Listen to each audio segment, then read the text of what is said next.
Dünyanın bir çox ölkələrində olduğu kimi Azərbaycanda da azadlıqdan məhrum etmə müəssisələrində hamilə qadınlar və burada dünyaya gələn uşaqlar xüsusi hüquqi və sosial nəzarət mexanizmləri ilə qorunur.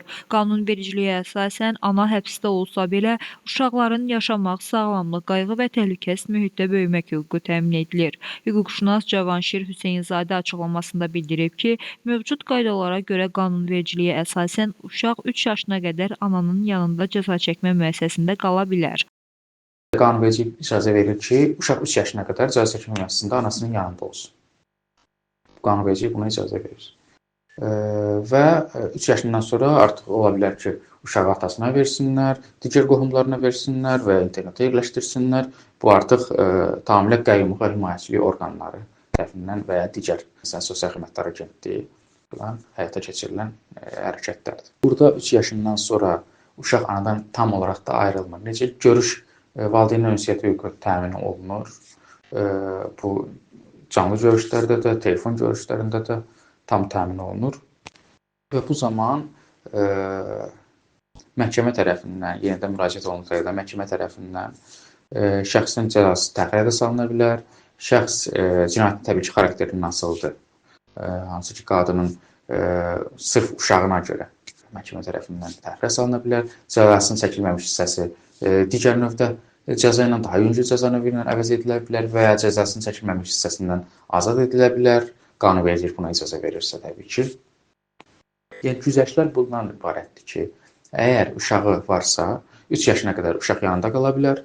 3 yaşından sonra uşaq alınır, amma ünsiyyət hüququ tam təmin olunur.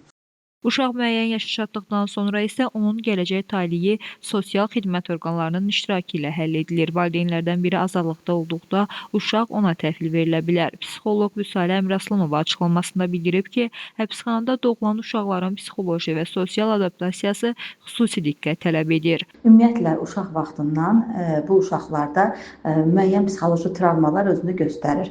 Çünki belə uşaqlar çox vaxt atası yanında olmayan uşaqlar olur və yaxud da ki, tək ana ilə böyüyən olur, yanında, ətrafında uşaq az ola bilir, öz yaşıdları ilə oynaya bilmir və bu onun gələcəyində qavramasına, diqqətinə, yaddaşına, idrak proseslərinə və emosional proseslərinə təsir göstərə bilir. Belə olan halda ümumiyyətlə cəza çəkmə müəssisələrində müəyyən psixoloji, yəni uşaqlara aid oyunlar və yaxud da seminarlar, uşaqlara aid bir terapiyalar keçirilsə çox yaxşı olar, amma uşağı da böyüdən anadır, ananın da psixologiyasına çox diqqətlə önəm verməliyik. Amma uşağı cəmiyyətə adaptasiya etmək üçün, cəmiyyətə sağlam yetişdirmək üçün elə o azadlığa ana ilə bərabər çıxarkən ananın və uşağın özü də ciddi şəkildə psixoloqun nəzarəti altında olmalıdırlar.